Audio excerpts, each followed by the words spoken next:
Very quickly before I begin, with one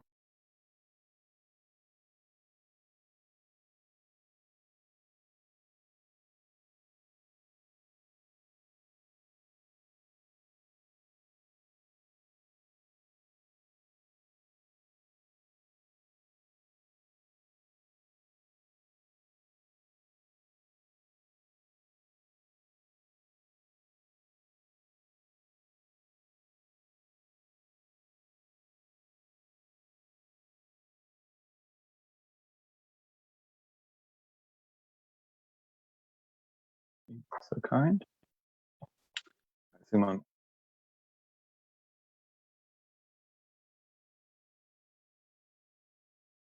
Of great power competition, such as the one we are living in now, and which is only increasing in intensity, I think that is absolutely in the Russian interest to be pursuing greater expansionism in the Arctic going forward.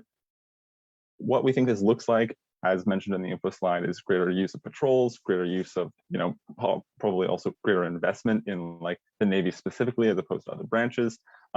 Similar, I think, in concept to the way that other contested waterways are contested by expansionist powers, such as things that we might see in the South China Sea, although obviously Russia can adapt according to the appropriate, context that they are operating in. We think that the Russian interest basically consists in increasing its economic strength in the global context in order to exert greater power over other countries, as well as to strengthen itself domestically. Secondly, we think their interest is to increase their military capacity, their ability to mobilize the military, their capacity to enact, acts of military aggression whenever necessary. And thirdly, to increase their diplomatic bargaining power in international fora, such as the United Nations. We're going to bring to you 5 impacts then on how this is actually likely to play out when they enact these types of expansionist policies. Firstly, I'm going to talk about oil access. While you may say from opposition that like these types, the oil is sort of going out of business, I think the reality is Russia, A, has not shown a great tendency to want to like aggressively adopt climate change targets. B, I think that even if other countries around the world are adopting such targets, it's actually in Russia's interest to capitalize on a cheap domestic or near domestic energy source in order to continue to basically fuel their economy, to fuel growth, because energy is an essential input. Having more access to more of it is necessarily going to decrease its cost and increase their capacity to use it for continued economic growth. And I think that obviously there's there are believed to be significant resources in the Arctic of oil and natural gas, and as a result, it's highly in Russia's interest to ensure that they have consistent access to that energy source and that they have consistent ability to exploit it for their own interest. The second primary interest that greater control over these waterways will provide to Russia is a greater assurance of shipping access. Recognize currently that in order to access a lot of markets, Russia really doesn't have great options. One of their key waterways passes through a narrow strait through Turkey, alongside Turkey, in order to access, for instance, the Mediterranean. When these waterways are opening up in the Arctic, as we are consistently seeing and are only going to continue seeing with climate change, what Russia risks having happen is loss of access to those shipping ways, or the ability to lose out on them if other great powers, particularly the US, which obviously has access to the Arctic, is enacting expansionist policy, or even just trying to maintain their current status quo policy of patrolling and controlling these waterways, then Russia risks losing out on shipping access for ways to get their goods to market. I think that as a country which is heavily reliant on exports, particularly energy exports, but also as they are seeking to upgrade manufacturing and other capacity, the access to other markets around the world is a massive help to them when they are trying to expand their economic growth, and having shipping access is part of that. This is why also we see contestations over shipping ways in the South China Sea and elsewhere is so essential and so heavily contested. I'll take the COPOI. Yeah, hi. Notice that today Russia not only has access to the Arctic Sea, but is actually using it, and that has been the case for the last 50 years. So how can it realistically lose this? Well, first of all, like there has always been contested elements of the Arctic, right? Because the US and Russia have always like been at loggerheads here because they inherently want to ensure their own control, even if like under this in the previous historical context, that has not been as much of a forefront issue because the Arctic was not melting. Those waterways were not really open for the most part. For instance, like the Northwest Passage is now opening up and will be a functional shipping way within 50 years. That's going to massively change the stakes. The access to these natural resources is also changing because of climate change and like the greater extractability and technological development. So I think that you also see that like just on the basis of how important this region is going to be because of climate change, you're going to see an increase in that contestation. And I think that what we do see, as I mentioned in other jurisdictions, is that like access is often lost to waterways, such as in the South China Sea. What this looks like is often like military boats making regular patrols, harassing fishermen, sometimes even taking them into custody, harassing scientists, taking them into custody. You can see that like all of these types of policies do happen in waterways, and that these it is in the interest of other great powers to capitalize on their presence in the Arctic to exclude these other countries. Also, in terms of like impacting the third element of this is like fishing access has been a constant source of tension, even now among like EU countries or EU and former EU countries. We see this as a major threat that these countries are willing to risk major diplomatic backlash to ensure their own like economic access for fishermen. I think that is only going to increase as these waterways melt. Fourthly, in terms of military transport, and crucially here, in order to access like movement of military around such a massive country, recognize that it's always more efficient to be moving things via water, but also like this crucially, the opening up of these waterways crucially allows like quicker access from the Asia Pacific region to like Western Europe region. And as a result, like having assured access to that is going to be essential for Russia going forward. Lastly, and quickly on bargaining power, I think it's essential to note that by pursuing a more expansionist policy, Russia like puts other countries on the back foot and enables the Russians to have a greater like bargaining power when it comes to other issues, right? Because when Russia basically invades Ukraine, for instance, then what we've seen is like some degree of backlash, but also they get like a much bigger pass on sort of their interference and other issues that they've been taking on, because frankly, those are just small peanuts compared to what like the military actions that they're taking. As a result, like they have a greater capacity to exert themselves in international fora when they have the capacity to like both greater military capacity to exert themselves aggressively, but also just as a form of like secondary, like it shifts the norms in terms of what they are able to get away with, and that can only be in their benefit. Proud to propose.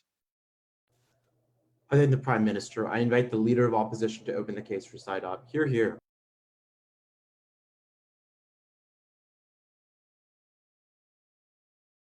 Am I audible?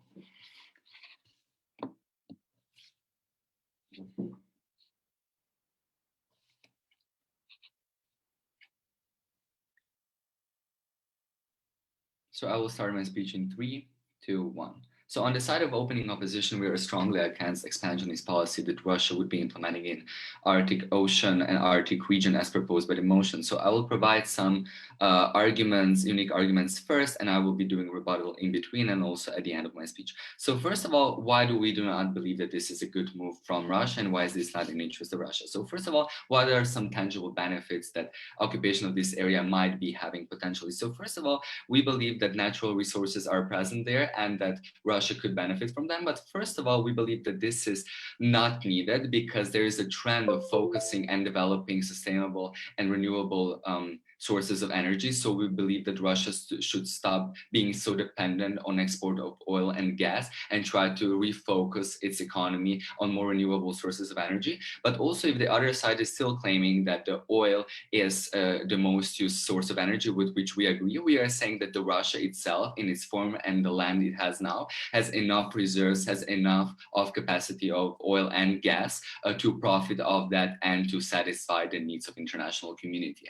What has been also seen is that this is true since the agreement with EU has been taking place of building additional pipeline from Russia across the Europe to satisfy the needs of Europe for gas. So we don't believe that invading Arctic is that necessary. And we will also explain why this brings so many harms that this natural resource argument does not stand anymore. Second of all, we do not believe that this kind of expansion is necessary in terms of acquiring additional living space, which can be seen as other countries, for example, when China is trying to expand and trying to build additional lands in order to satisfy the needs for additional population to be populated. We believe that Russia is so vast and so huge that this is not necessary. And also we believe that also, if in later sides come up with argument of drinkable water and kind of utilizing on that, because in future that might be a problem, we first say that this is for Russia not a problem because they have a lot of sources of water that are not contaminated and polluted because most of the country is not inhabited. And we are also saying that because of that, they are sustainable in terms of access to drinking water.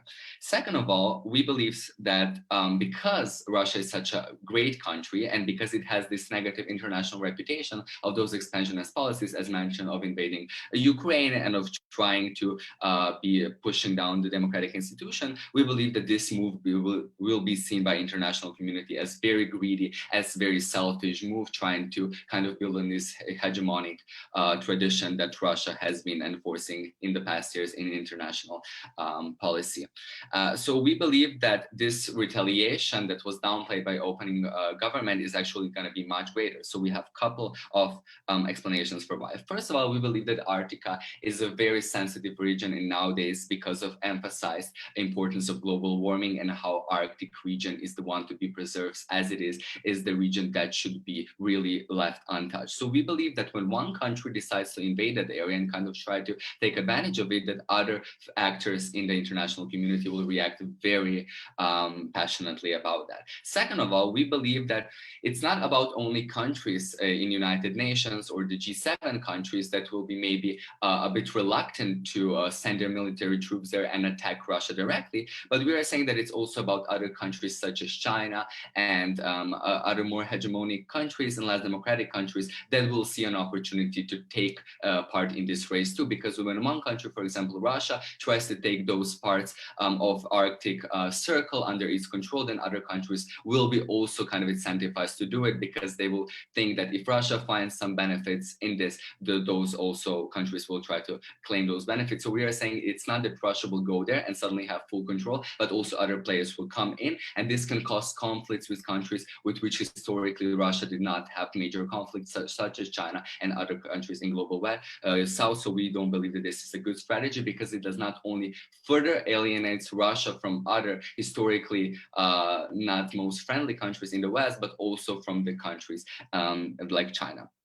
A third argument under our side is that this operation would be very costly as proposed by the OG. There will be investments in military, there will be investments in Navy and all that. So we believe that this creates a big opportunity cost. And we simply don't believe that Russia is currently internally enough stable and that citizens are not taken care of properly so that Russia can afford those expansions, because we, as presented in the first argument, we don't see that there are very tangible benefits, because even the argument of new waterways, we don't believe that stands as a very strong argument, because first of all, there are other waterways as recognized by the OG, and as long as there's going to be international demand for the exports from the Russia, those waterways will be efficient and will be good for Russia. So we don't believe that Russia is losing a lot of profit or a lot of power in international eyes by using other waterways. And we also believe that retaliation that will happen from the international community will be first and foremost economic one. So believe that the demand for exports from Russia will be actually smaller. So you have this new waterway, which you cannot really utilize because the demand for exports is going to fall after retaliation from the international community. But also we believe that this opportunity cost is going to translate in the fact that internally Russia is going to be more unstable, because where is this instability lies currently is the fact that people are very unsatisfied with how democratic institutions are losing power. But second of all, we believe that it's also the problem of pandemic and how Russia has been dealing with COVID. But even if the other side says these are unprecedented times, we are still seeing that the democratic crisis is happening happening in Russia. But so we are kind of having this argument into two fronts. So first of all, if we are saying that this is bad for the people because the money that could be used by strengthening those democratic institutions, taking of the healthcare system and education is lost on the additional strengthening of the military, which we believe is strong enough already.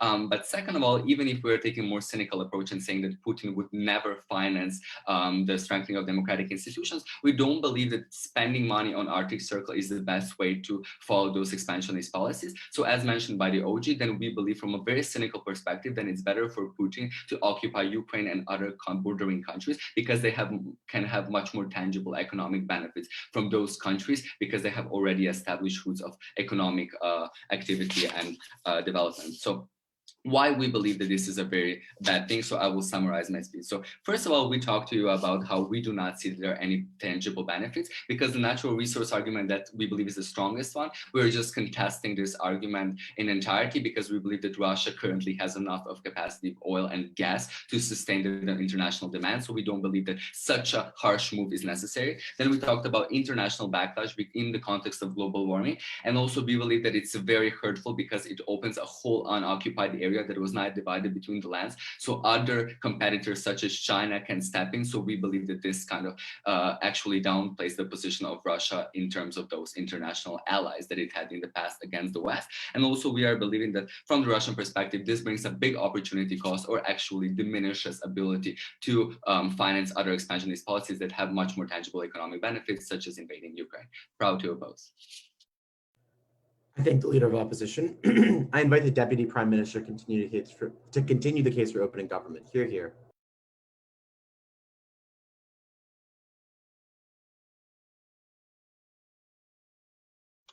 Sorry, just getting my timer out. POIs in the chat. I will likely take you at the 5-minute mark.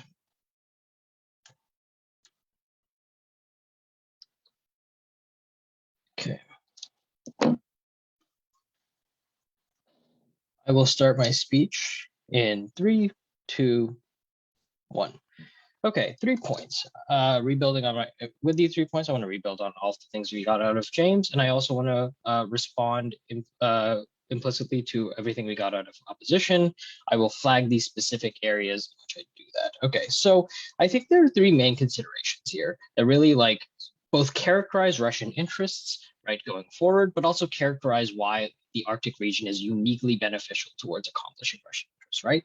I think we have the military, I think we have access to greater supply chains, and I think finally oil, right? So let's deal one with first the military, right? So what did James tell you? James told you that one, there's just generally a greater increase in military activity around the world, right? We can see the US doubling, tripling its investments in their own personal military out of a greater competition with China, right? We see the Chinese military far increasing in its investments year by year, right? And far increasing its advancements year by year, right? But we also see uniquely in the context of this debate, a greater expansion into the ocean, right? We see that China's expansion into South China Sea, right? Their naval expansion, they're just broad naval advancements that are coming forward through China, right? But we also see the US's investment in expanding their influence with the Pacific, right? And the general sort of advancements that you get out of both military technology and military presence on the ocean, right? Why is this uniquely both a threat for Russian interests on the ocean, but also why is this something that is likely going to garner support from the Russian people, right? One, recognize that the notion that the idea that we get out of that the military is strong enough, right? While the Russian military is arguably one of the strongest militaries in the world, recognize that it is currently being lapsed by both the US and by China, right? Both in the advancements they have, but again, both and their presence on the ocean, right? So I think just in general, maintaining its position as a great power in the world, having a great military influence in the world, necessarily means having greater access to the ocean, and greater naval support within these regions, right? Especially when you realize that Russia, broadly speaking, right now is a landlocked region. Most of their ocean access is currently either covered by the Arctic, or it's covered, or it's through the Ukraine, right, where NATO already has several bases and several of their own military technology in the area, kind of ensuring that Russia can't dominate the region militarily, right? So when we're talking about like expanding Russian naval presence, it necessarily means doing so from the north, right? And from the Arctic specifically, right? But the notion that like Russian citizens now are craving greater domestic investment and like greater investment in social programs over their military, I think is just plainly false, right? Currently, Russian citizens have like seen both major developments and advancements through both China and the US in recent years, but also things like trade embargoes, right? Things like demonization on the international level, right? Things like questioning Russian sovereignty, right, within its expansion of like, you know, Ukraine and stuff. So I think currently there is a craving amongst its citizens to see Russia kind of rise again as a great power, right, to assert its dominance over the world once again, right, or at least protect its dominance, the current dominance that already exists on the world, right? We think that like expanding its military, expanding its presence within these regions, right, and specifically on the ocean as well, is uniquely important in this round. And I think we show you how you can uniquely do that by expanding into the Arctic, right? 2, on supply chains and oil, right? I think this is an area that like wasn't really addressed by opposition, right? The notion that like, how do you actually improve the material life and the quality of material life of the Russian citizens, right? And how can you do so by uniquely expanding into the ocean, right? Through the Arctic, right? Recognize that like currently there are 2 modes of like supply chains that Russia relies heavily on. One, you have like using flight and airplanes, right? And then you also have like land, right? So like trains or trucks, right? Recognize both of those are not sufficient for like expanding, you know, for like covering the or for counteracting like all of the various trade embargoes that are currently placed on Russia. For one, flight is both limited and it is also like very costly, right? So you cannot like heavily rely on that for most of your import and export, but also recognize that like land is also very like, you know, limited in its access to like the world. So having a greater and unimpeded access to the ocean, particularly through the Arctic, means that Russia can now like extremely cheapen its costs for both importing and exporting goods, right? But also like have greater access to its allies, which in the past it might not previously have had, right? This is important for two reasons in this round, right? Over the last decade, but more specifically over the last 3 years, last 4 years, you saw a greater increase in like trade embargoes on Russia, right? Trade embargoes specifically look like countries being punished or like taxed for trading with Russia and Russian goods being punished or taxed for, you know, being imported and exported, right? So this means like Russian import and export costs go up, right? But this also means that like importing for Russia is also taxed, or in some cases completely blocked, right? So where Russia would have relied on like an international network of supply chains to get all of its goods, right? Now that network is far more expensive than it was in the past and far more limited than it was in the past. So having its own unimpeded access to its allies, but also the opportunity to create new trade with allies that isn't restricted or regulated by global supply chain networks as it is in the status quo, is uniquely important in this round, right? Finally, on oil, right? And I think this is the area where opposition contests the most, right? On 2 points that we hear 2 points of like refutation, right? The idea that like oil is just a technology we should be moving past, right? But also this idea that like the Arctic needs to be preserved, right? And by expanding into that region for natural resources or for anything, right? You're also like raising the level of stakes and inviting other countries to do so, right? On the last point, right? Recognize like China and the US both have been like caught sending research vessels, sending like trade vessels within this region, investigating its like viability as an area of like, you know, it's asserting its dominance. So recognize that like that bridge has already been crossed. Russia currently needs to decide whether it wants to participate in the race towards the Arctic or whether it wants to limit itself in doing so. I think it would be particularly harmful to limit itself, especially considering its like access to that region. But recognize in terms of green technology, right? Russia is inherently limited by its by its like research and development budget, right? To have access to green technology. So by just waiting for the rest of the world to advance while Russia uses cheap oil is good. Proud to propose. I thank the Deputy Prime Minister and opening government as a whole. I invite the DLO to come up and close the case for side opening opposition. Hear, hear.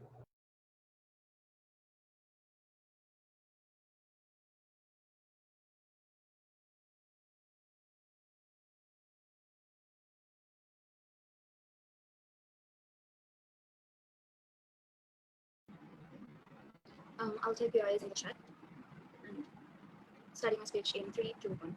Ladies and gentlemen of the House, I have 3 main points to rebuttal before I move into my argument for the day, right? Moving directly into the first point, the side opening government came up and they spoke to us about how one of the main benefits of Russia actually using an expansionist policy in the Arctic region is that they're going to buoy up their economic strength by like capitalizing on like the various supply chains that exist, right? Let's really understand what kind of economic strength, where these resources are, right?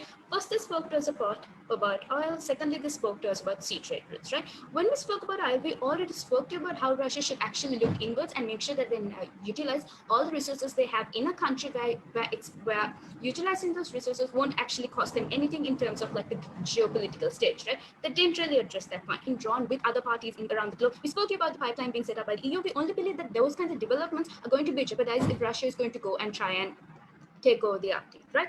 Secondly, looking at like sea trade routes, right? We say, look, if the Arctic region is already useful to Russia in terms of these waterways and these trade routes, and if they're already utilizing this, we don't really see why that situation needs to change. We need to understand that access to these sea trade routes is not dependent on militarization of these trade routes, on having sovereign power over these trade routes, right? We believe that's a huge misconception made on their side of the house, right? While we do concede that by militarizing and expanding into these areas, there might be a marginal benefit that comes about from it, because like, let's say your costs are less or whatever, you can get in more profit.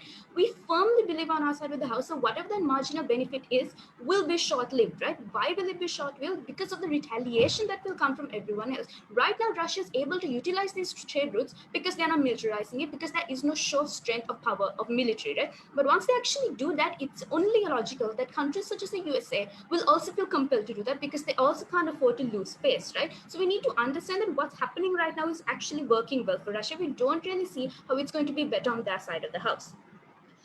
Another point under this, right? They came up and they spoke to us about trade embargoes and how the Russian economy gets affected by that. We agree with that. And we believe that if Russia actually decides to go ahead with its expansionist policy in the Arctic region, those trade embargoes are only going to become more, right? Those embargoes are already put in place when governments such as the US actually disagree with the politics of Russia more often than not when it comes to their expansionist policies. When they try and take over the Arctic region, it's an area where there has actually been no sovereign power ever, we believe that these embargoes are only likely to increase, you're only hurting the economy of the economy, right? And then they spoke to us about how you can actually reach allies over the Arctic Ocean. We don't really believe that Russia has allies in the West that they can reach by the Arctic Ocean, especially if there are trade embargoes and sanctions. We don't really understand where that argument is coming from. So clearly proved to you how like the economic argument falls, right?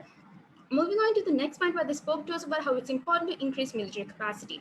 But they failed to analyze this in the context of today, right? We believe that, look, if you were thinking about the same like during the Cold War, that would be a likely solution. But we're not talking about that time, right? We're talking about a time when like the US suddenly decides to leave its base in Afghanistan. We're talking about a time when countries are becoming more aware of the expansionist policies and the detrimental effects of that, and how like the general trend towards intervention and like expansionism is frowned upon, right? So we don't really see why Russia should be going forward with this, right? And then they spoke to us about how like other countries are doing this, etc. When you look at China, for example, we understand that China is doing that whole expansionist thing, but it's not doing it in terms of like setting up military units along like the sea trade routes like that they're building, right? It's more of an economic and political form of like neoliberal imperialism, and even this kind of milder form of like expansionism is heavily looked down upon by the rest of the world, right? There are so many criticisms about like that BRI project and how it's like essentially a debt trap for many developing countries. So we don't really see how like even if expansionism is happening right now, that it's actually like looked up to by the international community. That point doesn't really stand. We said, look, if Russia actually wants to maintain its power base right now, which we agree with, we don't believe that this is the best way to go about it, right? Because we're assuming that simply by Russia attempting to expand into this area and militarizes it, that very attempt alone will lead to those guaranteed benefits, right? We don't believe that's the case. What's more likely to happen, what we've already explained to you on our side of the house, is when Russia actually attempts to expand into this area, US and various other countries will come and try to claim this land as well. They never really dealt with that point, or how Russia, given the fact that the US has far more resources and military units to deal with, can actually withstand that amount of pressure. We believe on that side of the house they actually weaken the military by putting them into a situation they aren't ready for. Moving on to my next point about like how they spoke about like the domestic citizens of a country and like they want to see Russia expand, right? First level, we do believe that look like when you're looking at an average citizen of any country, they have very little like desire to see their country expand. More often than not, they're concerned about like the daily things that they have to go to, their daily rent, like how they're going to get their food and like very basic necessities like that. So we don't really see how like that really plays into anything. More often than not, what these citizens would actually prefer is for the Russian leaders to actually look inwards into the country and make it better, especially understanding how afflicted it was by the pandemic. Before I move into my argument, I'll take a POI from OG, sorry. Look, China is already expanding into the Arctic. US is already expanding into the Arctic. And there's no reason to believe that they're going to willingly give free access to shipping and waterways to these other rival great powers, given that this is a context of great power competition. You can't assert that you can get all of our benefits of shipping without explaining how.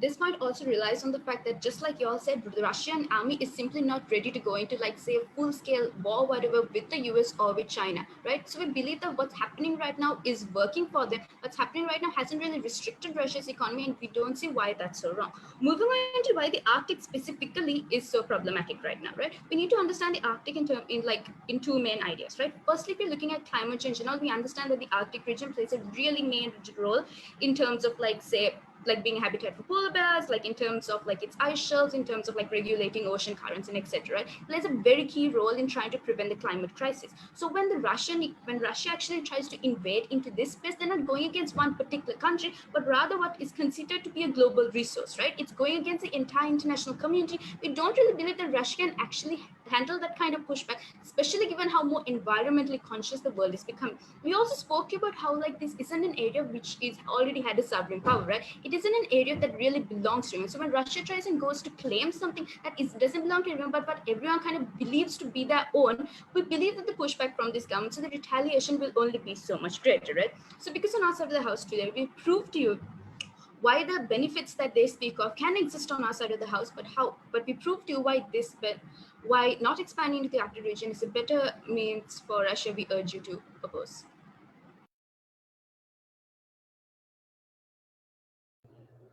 I thank the Deputy Leader of Opposition.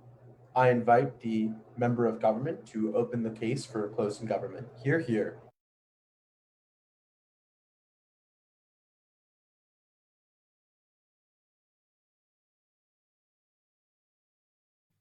Give me a second.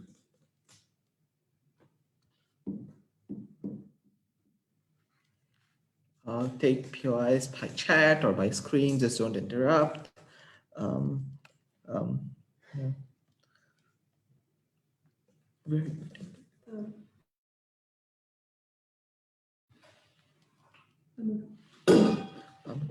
Three, two, one, go.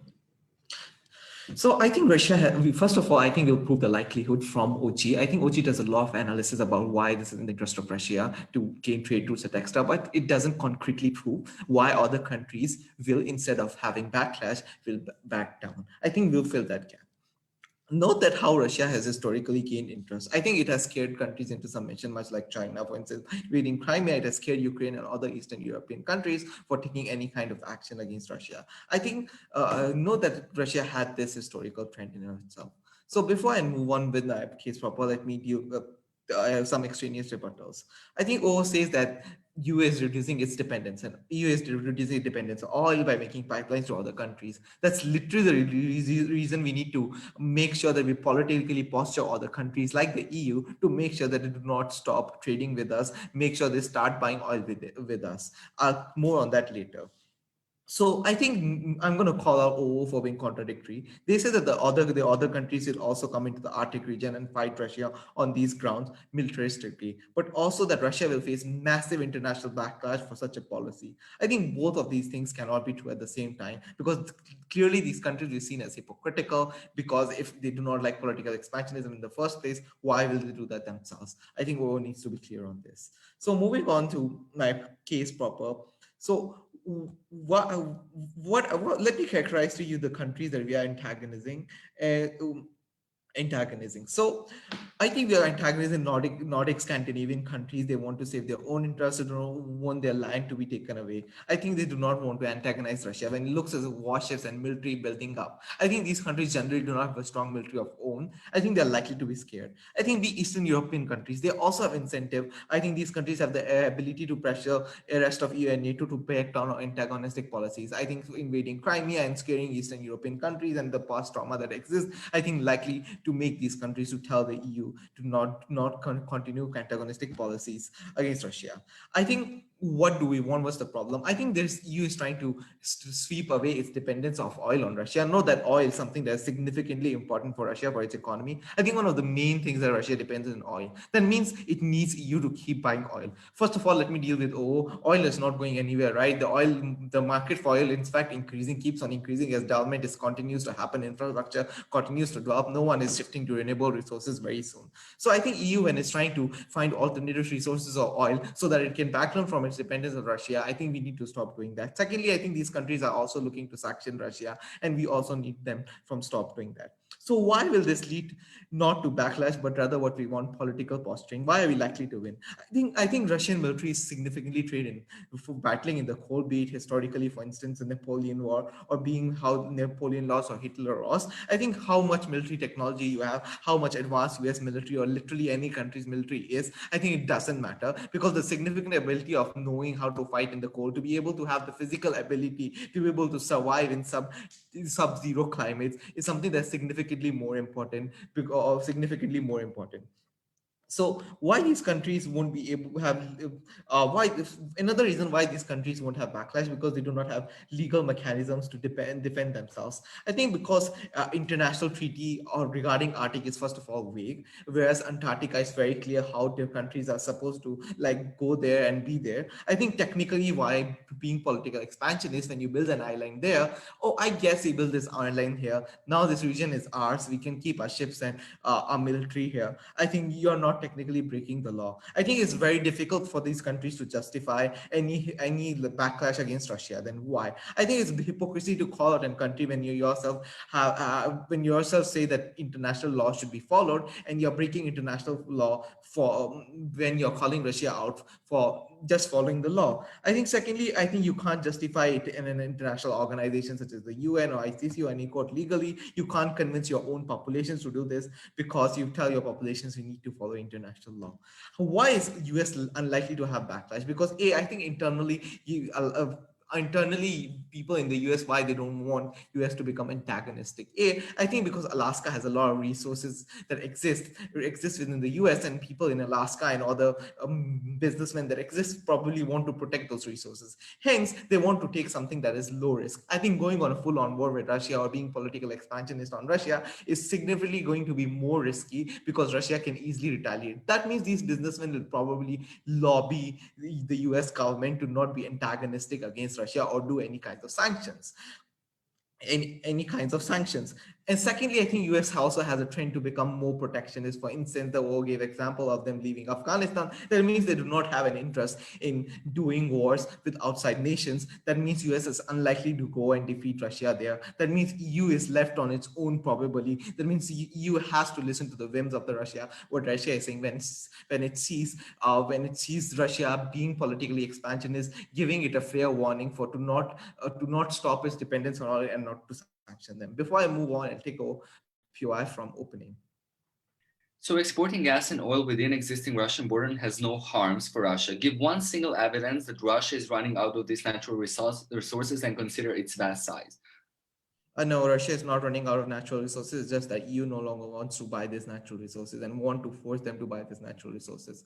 I think all the impacts that came from opening regarding preserving these trade routes, about making sure that you're able to have access to fishing and other minerals. I think all these are significantly important impacts, but they are not able to reach so because they do not prove why backlash is unlikely. I think we give you multiple reasons of why these significant actors, for instance, like Asian countries, Eastern European countries, or US, or like the billionaires in the US are likely to lobby these countries to not be antagonistic on their side of the house. So let me fill in the comparative on why this is likely on their side of the house and why the delta is not marginal as OO claims. I think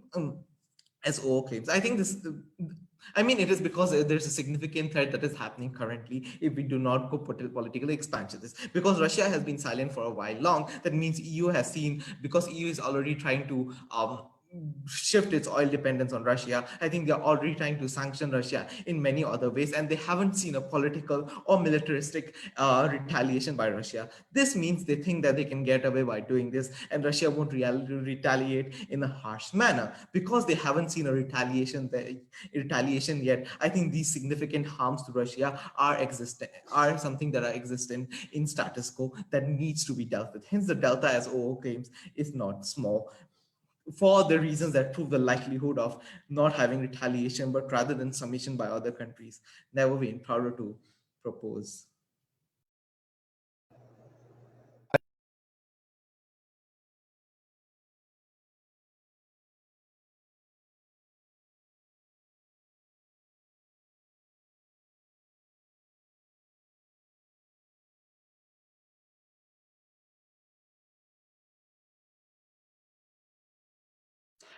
Okay, great.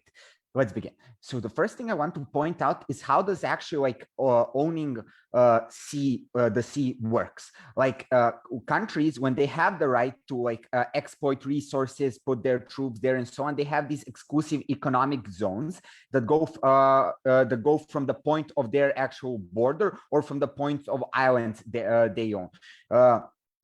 Currently, that is like 200 miles off the coast. So since if we look at the geography of Russia, and this like basic geographic knowledge, like we know that it has a vast border on the north, and also that it has like territory that is internationally recognized of islands in the Arctic. So whenever you have an island, you own like 200 miles either way from the island. Why am I telling you this? I'm telling you this because it's necessary to like recognize how these things work.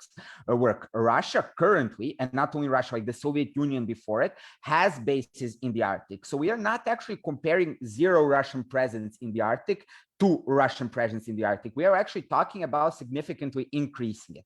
So currently, Russia has like, and these waters are a lot of these waters, especially the ones that are becoming trade routes, are actually like internationally recognized as a part of Russian territory, the same as the patch of land near Moscow. So it's not like this is, if it was to be jeopardized, that would be an act of war. And I don't think anyone in this debate is claiming that the US will simply try to take away territory from Russia and start a war that way. Okay, so this is important regarding the arguments when it comes to trade routes, and to keep this in mind during this debate. Okay, now let's move to what the first thing I would like to tell you is actually what are the interests of Russia, because I want to clear that out. What are we debating about? So a lot of the previous debate was economic interests, and I will add on to that like also multiple crucial layers. But actually, probably the main interest of Russia is to actually keep all of its territory and keep its territorial integrity. Why am I talking about this? A major Russian problem is actually that a lot of its population does not consider itself ethnically Russian, meaning that in a lot of Russian regions, in the Caucasus, in Siberia, Eastern Russia, Northern Russia, a lot of the people are conflicted when it comes to their own identity. They do not fully view Russia as their own country, but still they grew up with it. They have a connection to the Russian flag, to Russia itself. Why is this important? These people have their own problems, and they rely on the state, and they need to feel that the state is actually looking out for them, that it has their own interests at heart and so on, in order for them to keep that identity, in order for them to keep the wish of actually staying in Russia, and not starting separatist movement or trying to move away and fight for greater autonomy and even independence like in the Caucasus. When Russia expands into the Arctic, that is something that will be heavily publicized by the media. It will be criticized. There will be a lot of talk in the years to come about this, meaning that a lot of those people that consider themselves from a different and ethnic minority in Russia, seeing how Russia is wasting its resources that are already scarce, its finances and so on expanding into something that is perceived as an empty region. Like they feel like Russia is not fighting for their own interests, is not keeping their interests in country, meaning that they are far more likely actually now to actually not support Russia.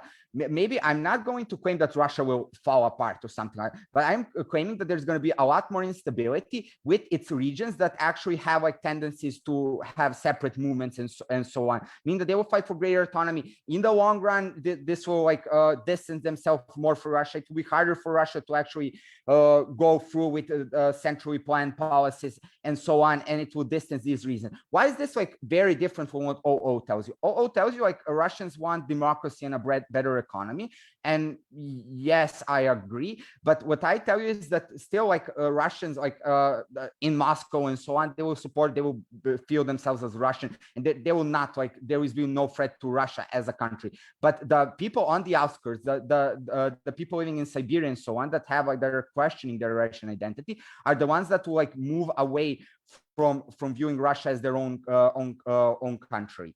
So these are actually like the big risks involved. Later, if I have the time, I'll answer the POI.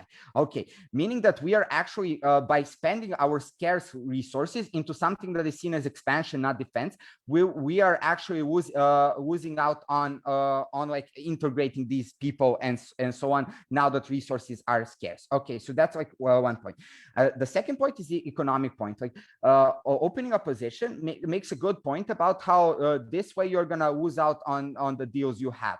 But I would tell you that there is one like a lot more important thing, and that's actually like this piece of framing. The EU is has like the most potential to be a trading partner with Russia, but currently is not. The trade is not anywhere where it could be due to the things that happen with Ukraine and so on, and the sanctions.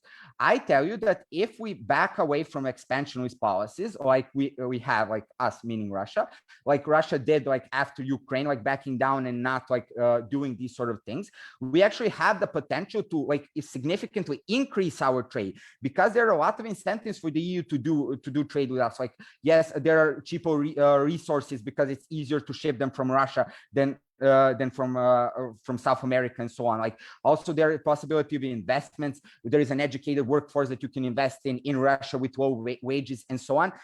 So meaning like closing government gives you this case where actually if you expand, the EU will buy more oil and trade with you more. I see that this is completely untrue, and all we have to do is like look at the reality.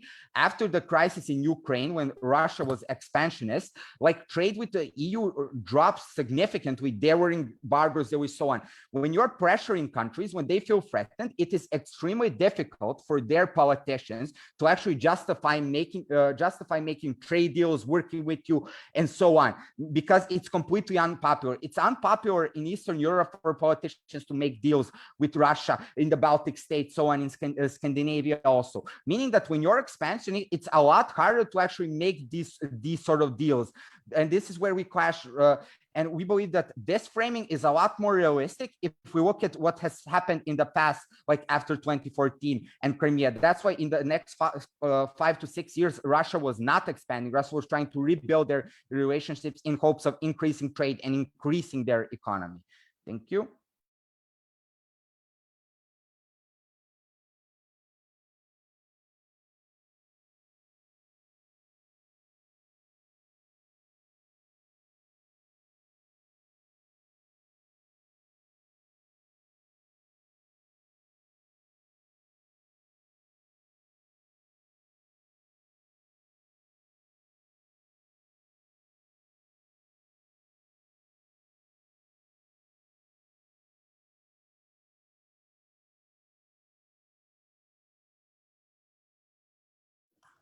Okay, perfect. Thank you. All right, starting in 3, 2, 1.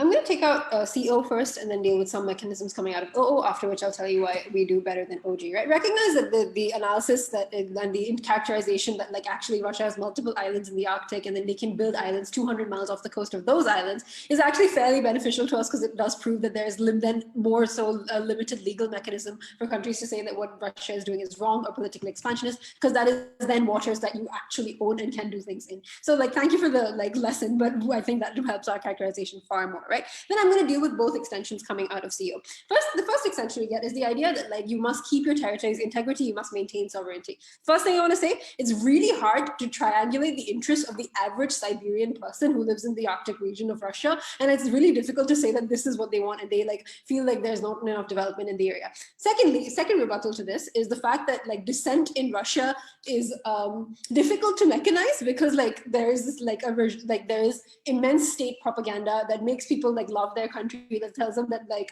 their country is, you know, rich and worthy and that they need to be patriotic and nationalist, and it's a fundamental core value that is taught to them by like politicians, right? But lastly, Siberia is a region in Russia that is like fairly up north, and like surely when you put more resources into expansion into the Arctic region, it also means that the roads and the infrastructure that you develop that lead to the Arctic are also in the north, so that Siberia and that region is actually protected in terms of resources, and there is a chance for infrastructural development because you are actually going to be trading in greater ways up through the Arctic. And that's why we think that like that people are unlikely to feel threatened when you're protecting and developing the area. Surely they're likely to see an increase in the infrastructural capabilities, and they're likely to see an increase in their general like quality of life when their area becomes an important port for Russia. It becomes an important place through which trade functions. The next rebuttal I want to do, of course, is to the idea that like the EU is not going to buy more oil after the Ukrainian crisis.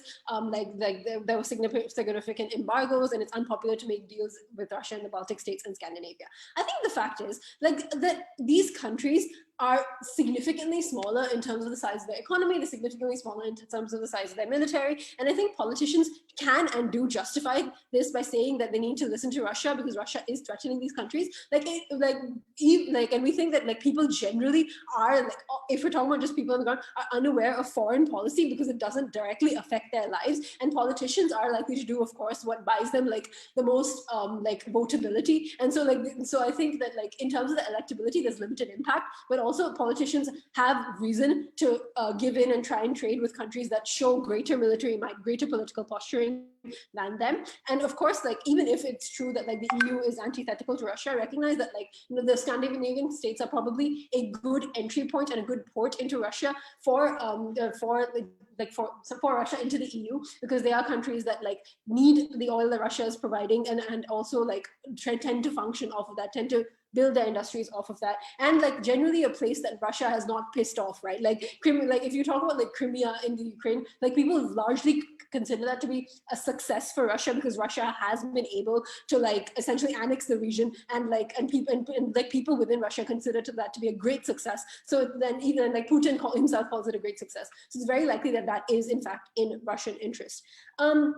Now I want to point out like one more contradiction, like aside from the one that Chaitu already pointed out, because the case did in fact hinge upon like there being international backlash, but other countries also fighting Russia on the territory, which doesn't make sense very much. But like the second contradiction I want to point out is that like that OO says that like there's established roots of like economic activity, while in the same breath also saying that like people in Russia, within Russia, are not happy and not economically satisfied. So surely like with those two things, like the counterfactual that needs to be true is that the establishment of greater trade routes throughout like the Arctic region, so that there are new additional trade routes aside from the ones that already exist in the Arctic and already exist through Ukraine, can be created, so Russia has more opportunity to trade with these countries. Like if both of those things are true, I think that essentially falls into our case. I think also like Chetu's extension is very directly clashing with most material that comes out of OO, which is largely like the strength of their backlash argument. And I think we're able to take that down quite significantly on our side.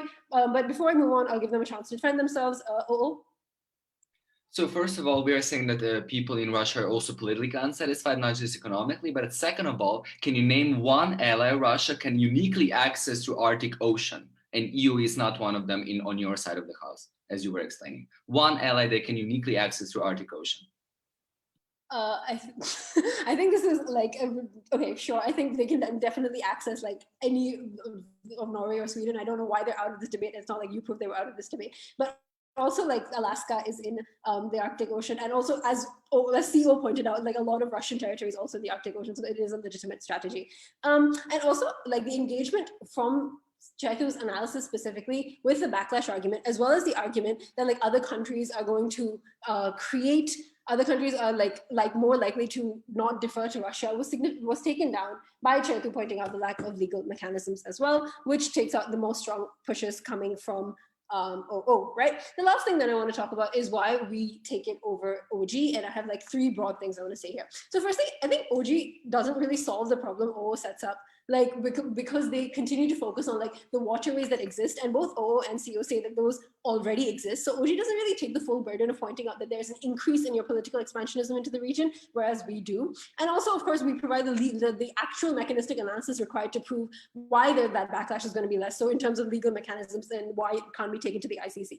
Secondly, OG doesn't really do rebuttals to OO, which means that a lot of their harms are just like left in the debate. But we actually have the opportunity, like we actually take the opportunity to like do those rebuttals, especially even to like PM when they talk about like how people in Russia are like politically unsatisfied, and we make sure to prove that like the political unsatisfaction actually directly relates to can directly relate to how like there are lower trade routes established, and that's probably why then that's probably why we need more expansionism into the Arctic region. And lastly, I think OG is incredibly vague and then lacking like mechanistic analysis and characterization. So they never actually show why the Arctic is like an important region to play out military posturing. They never even talk about what countries are in the Arctic, for instance, and like they never show why it's an important like access point to the EU or an important access point to like Alaska. And that direct importance of Nordic countries in terms of trade and how that connects with Siberia is something that's specifically brought up within our case, which is why we think we are able to take it over at opening. And because we substantially take down the two main pushes of opposition, which are like in terms of sovereignty and in terms of backlash,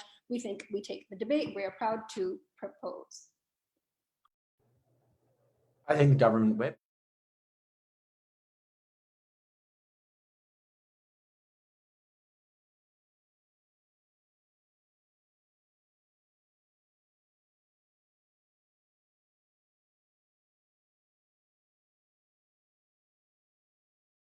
About the islands. Like, notice that what I tell you is that that Russia already has territory that is internationally recognized of islands in the Arctic.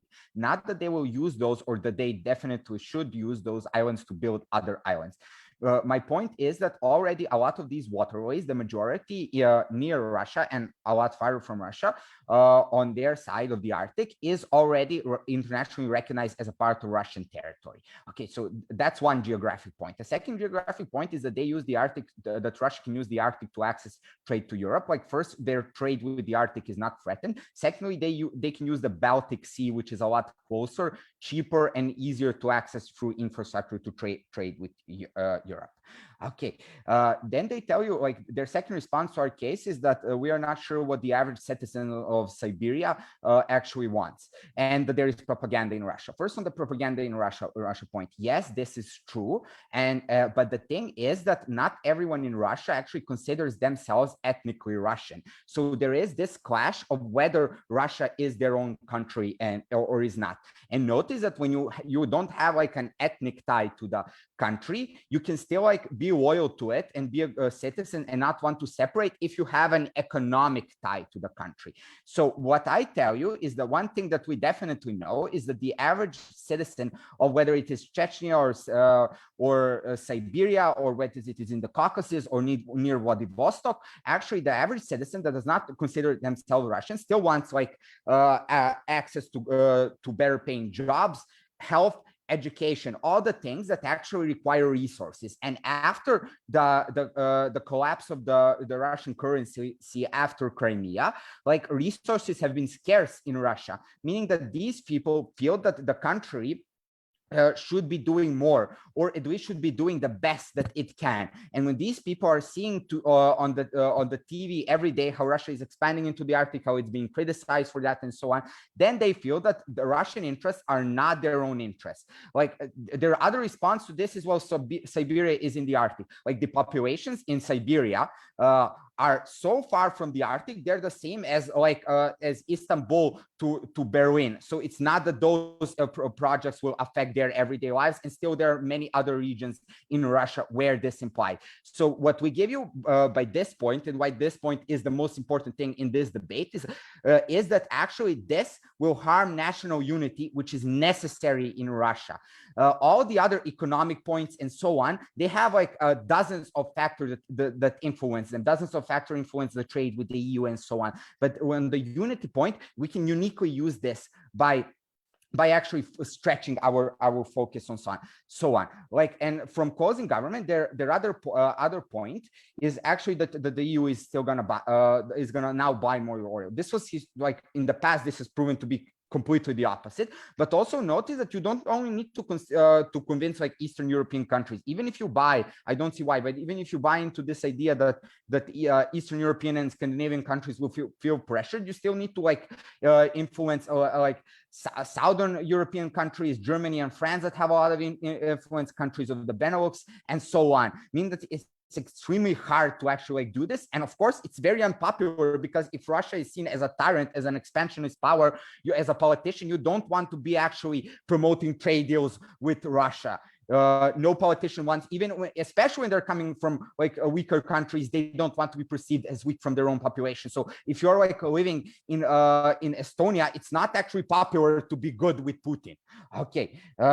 And this is like an obvious point. Now I'll address some of the things that came from opening government. Like opening government gives you the point of oil that was like answer to from opening opposition, but there are like multiple factors. Like notice that right now, like Russia still has the right and is actually exploiting oil in the Arctic because a lot of these areas are still considered their economic zone, the same way that the United States is exploiting oil off the coast of Alaska. Like notice, and another thing is that Russia is not actually like producing oil at its maximum capacity because of OPEC regulations. It's cutting down in order to keep like international prices high. Meaning that even if we increase the capacity of Russian production, we will still not be using up all of that capacity because we have those like regulative barriers that we agreed to and so on. Then they give you the shipping access. This was geographically like not true and so on. Like the bargaining power thing, that is also like realistically not true. A lot of the same points I made regarding closing government go for also for